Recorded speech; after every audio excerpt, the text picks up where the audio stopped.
Hello friends, welcome to my channel English reader पर आप सभी का एक बार फिर से स्वागत है। आई होप आपकी रीडिंग अच्छी चल रही होगी। आज मैं फिर आपके लिए एक नई स्टोरी लेके आया हूँ। नई तो नहीं कह सकते, वही है पुरानी वाली, लेकिन थोड़ा सा इसका पैरा रहा हुआ है, वो करवाऊंगा। चैनल पर पहली बार आए हो तो चैनल को कर दीजिए सब्सक्राइब और वीडियो कर दीजिए लाइक। आपके एक लाइक से मुझे मोटिवेशन मिलता है ताकि मैं आपके लिए और अच्छा कर सकूँ। तो वीडियो करते हैं स्टार्ट। ध्यान से देखेंगे।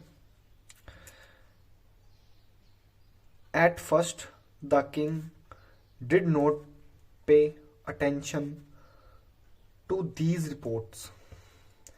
आपको पीछे वाली स्टोरी अगर समझ में नहीं आई है तो वो आप वीडियो को देख लेना, क्योंकि नहीं तो आगे वाली स्टोरी समझ में नहीं आएगी आपको। एट फर्स्ट, सभी पहले पहले सभी, the king did not pay attention to these reports.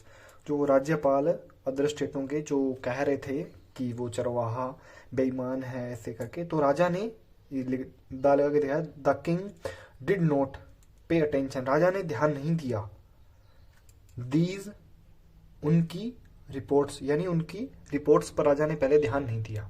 ठीक है, पहली बार तो एट फर्स्ट लगा के दिखाया है। आगे देखेंगे। लेकिन but how long could he ignore these governors and their endless story about the shepherd. पहले तो राजा ने यकीन नहीं किया, बट लेकिन कैसे, हाउ मतलब कैसे, लॉन्ग कुड लंबे समय तक वह इग्नोर करता दीज होता है इन, गवर्नर्स को, एंड देयर उनकी, एंडलेस अंतहीन, जिसका कोई अंत ना हो, एंडलेस स्टोरीज कहानियां, अबाउट द शेपर्ड के बारे में, शेफर्ड के बारे में।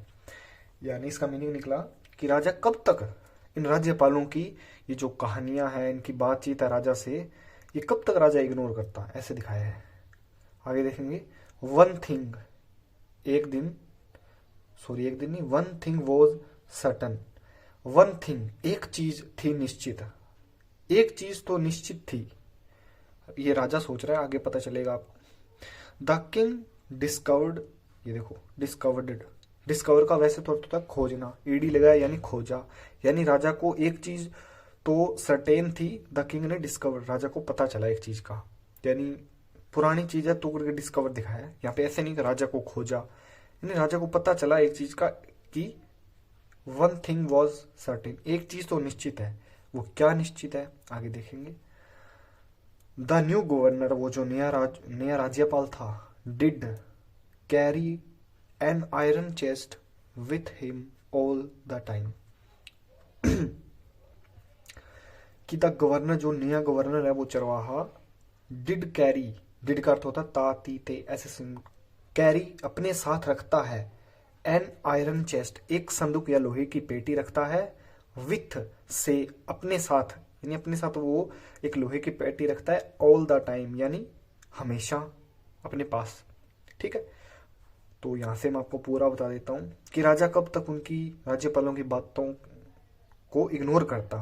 ठीक है, उस आगे दिखाया है। राजा कहता है मनी मन, एक चीज तो निश्चित है, राजा को एक चीज का पता चला कि एक चीज तो निश्चित है कि वो जो नया गवर्नर है वो अपने साथ एक लोहे की चेस्ट तो रखता है, और उन्होंने राज्यपालों ने पिछले पैरे में बताया था कि वो उस चेस्ट में, लोहे की संदूक में खजाना छुपा के रखता है। ठीक है, तो आगे देखेंगे।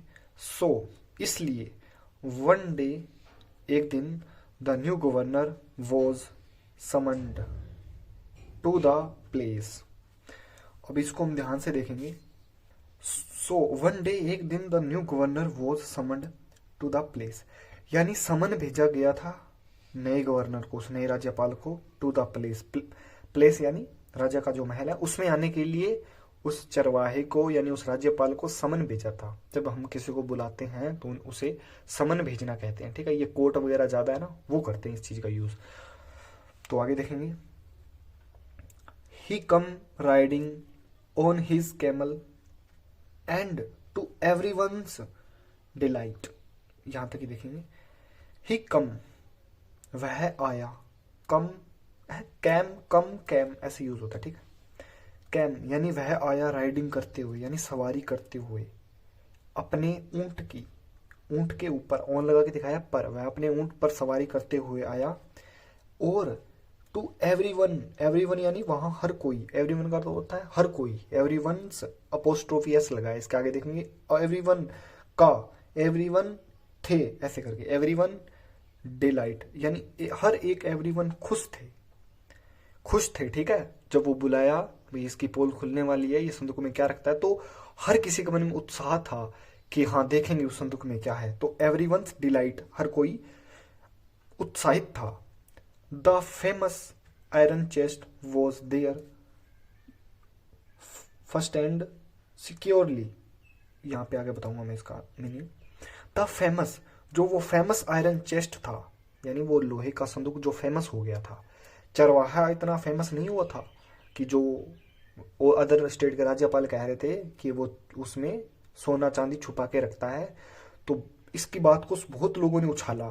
तब ये कह रहे हैं कि फेमस आयरन चेस्ट जो वो प्रसिद्ध हो गया था लोहे का संदूक, वाज था देयर फर्स्ट एंड, ठीक है। फर्स्ट एंड का अर्थ होता है जकड़ा हुआ था, जब वो ऊंट पे आया तो वो जकड़ा हुआ था, सिक्योरली यानी सुरक्षित तौर पर, सुरक्षित वह जकड़ा हुआ था। बिहाइंड का अर्थ होता है पीछे, हिम उसके पीछे वह जकड़ा हुआ था। अब आप देखोगे उसके पीछे कैसे तो आगे दिखाया है on the camel's back, camel की पीठ के पीछे वह जकड़ा हुआ था, और जो ऊंट के वो आगे बैठा था उसके पीछे वो बैग जैसे संदूक जकड़ा हुआ था रस्सियों में, ठीक है। इसका मीनिंग ये निकलेगा।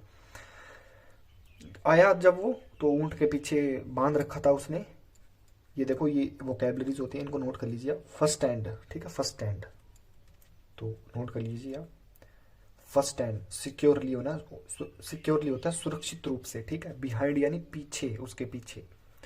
कैमल्स बैक, कैमल की पीठ, ऊंट की पीठ आगे देखेंगे।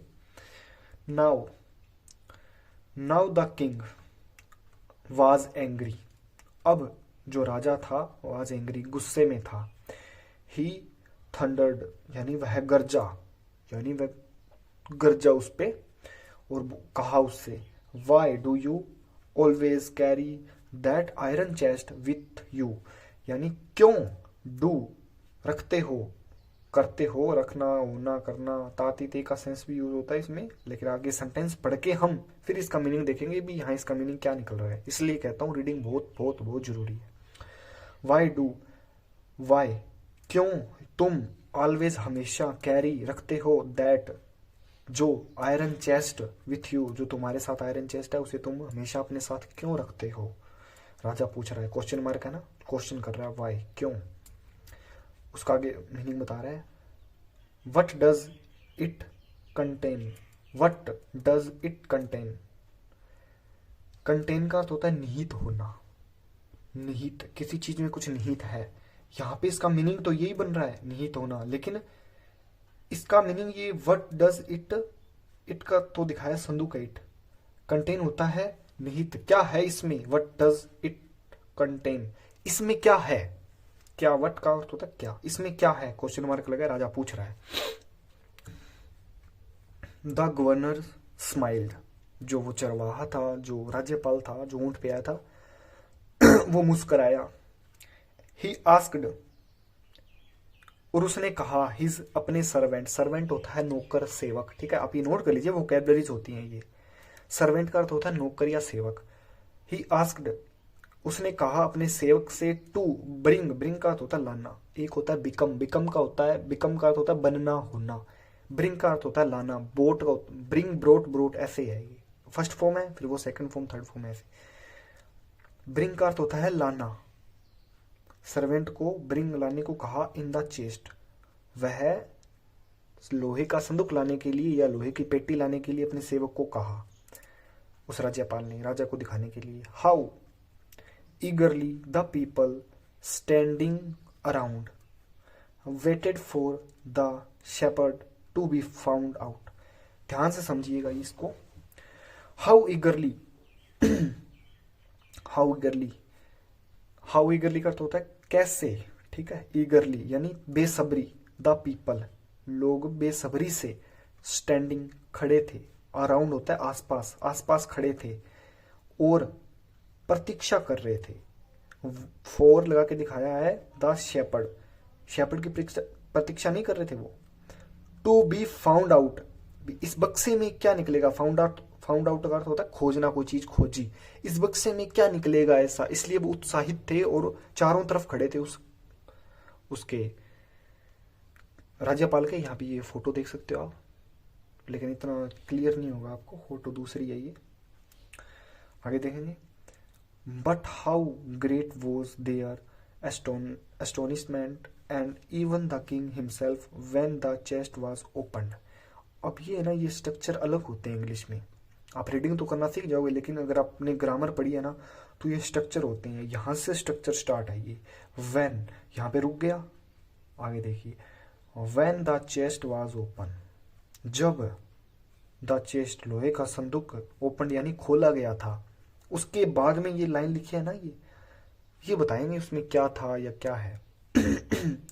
जब लोहे का संदूक खोला गया था, how great was their astonishments, how great, how यानी वह ज्यादा, कैसे ज्यादा था, देयर उनका एस्टोनमेंट यानी अचंभित होना, वह ज्यादा अचंभित होना उनका कैसा था, and even of the king himself, राजा खुद भी अचंभित हो गया था, इवन यानी जो आसपास थे वो भी अचंभित थे, और ये राजा भी अचंभित हो गया था जब लोहे का संदूक खोला, ऐसे होगा।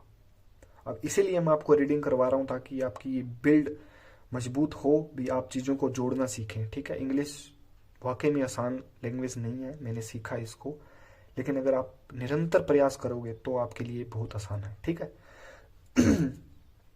आगे देखेंगे, जब संदूक को खोला गया, नो गोल्ड, उसमें सोना नहीं था, और या यहाँ तक कि सिल्वर भी नहीं था, और ज्वेल्स यानी कोई ज्वेलरी भी नहीं थी, लेकिन बट दिखाया ये जब नहीं था, लेकिन एन ओल्ड, एक पुराना ब्लैंकेट था, ब्लैंकेट या कंबल होता है, ठीक है, रजाई या कंबल था। ऑल दैट कैम आउट, सभी जो कैम आउट उसके पास में थे, सभी उसके पास में थे ना, जो कैम आउट यानी होता है जो उसके पास आकर देखा भी संदूक के अंदर क्या निकला है, देखने आए, कैम आउट आए। ना उसमें ज्वेलरी थी ना सोना था, एक ब्लैंकेट था पुराना सा, जो पास में आए देखने के लिए, उन्होंने मतलब कहा, ठीक है, come out. Holding it up, holding it up का मतलब होता है कि उसको पकड़ के रखा, होल्ड, और उसको बाहर निकाला कंबल को, ठीक है, जो पुराना कंबल निकला है उसको बाहर निकाला, बस इस सेंस में यूज होगा, ठीक है। आगे थोड़ा सा स्टोरी बच्चे आपको दिखा देता हूँ मैं, इतना है, लेकिन ये अगली वीडियो में करेंगे, ठीक है ना।